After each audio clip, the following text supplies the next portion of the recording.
লাগাতার বৃষ্টির জেরে বীরভূমে বেশিরভাগ নদীতেই বেড়েছে জল। কানায় কানায় পূর্ণ নদীর জল। কোথাও কোথাও কসবের ওপর দিয়ে বইছে জল, কোথাও আবার সেতু জলের নিচে চলে যাওয়ায় যোগাযোগ বিচ্ছিন্ন হয়ে পড়েছে একাধিক গ্রামের।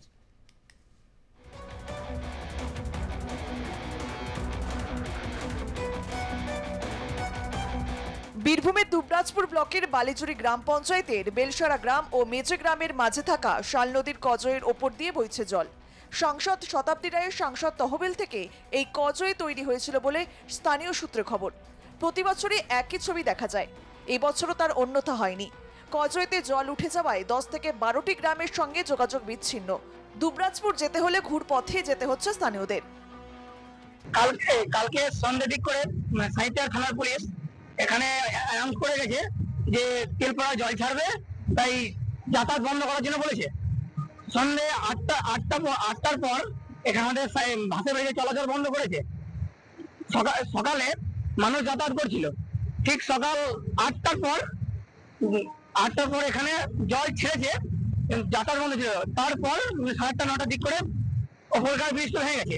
এবার অসুবিধা হচ্ছে আমাদের কিছু যে বাচ্চা ছেলে বা আমাদের সহবাসী ছেলেগুলা স্কুল যাওয়ার যে অসুবিধা, সেটা একটা ব্যবস্থা নেওয়া উচিত। আমাদের স্কুল যেতে গেলে মিনিমাম নতুন ব্রিজে 5 থেকে 6 কিলোমিটার ঘুরে যেতে হবে। রাত্রে থেকে ভাষা ব্রিজটা ভেঙে গেছে এবং মানুষজন যাওয়া আসা সাইডে বাজারে খুব কষ্ট।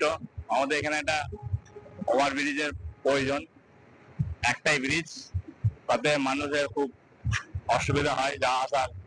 সমস্যা হবে, এই যে প্রচুর সমস্যা, সব মানুষেরই সমস্যা এবং যারা বাচ্চা ছেলে স্কুল যায় তাদেরও সমস্যা। তারা কি করে যাবে? তারা ওই যে ঘুরে ঘুরে যাবে, অনেকটা ঘুরতে হয়। অন্যদিকে লাভপুরে জলস্তর বৃদ্ধি পেয়েছে কুয়ে নদীর জল। ঠিবা ও জামানা গ্রাম পঞ্চায়েতের একাধিক এলাকা জলমগ্ন। লাভপুর ব্লকের বাক্সিনা ও কিনিহার যাওয়ার রাস্তার ওপর জল উঠতে শুরু করেছে। ঠিবা গ্রাম পঞ্চায়েতের কান্দরকুলা গ্রামের কাছে কান্দার ব্রিজ জলের তলায়। স্কুল কলেজ যাওয়া প্রায় বন্ধ। জল পেরিয়ে চলছে নিত্যদিনের কাজ। এই যে বন্যার জল চলে এসেছে, তার জন্য আমার সেন্টার পর্যন্ত পৌঁছানো হলো না কো। এই রান্নাটা আমাকে অন্য দিন, রবিবার হোক, ছুটির দিন হোক, করে দিতে হবে। আমি কান্দরকুলার অঙ্গনওয়াড়ি কর্মী। বন্যাটা আমাদের প্রতি বছরই এরকম হয়, ওই প্রায় দিনে জল থাকে, হয়, তার শোধ আমাদের এখানে আবার রান্না করে দিতে হবে।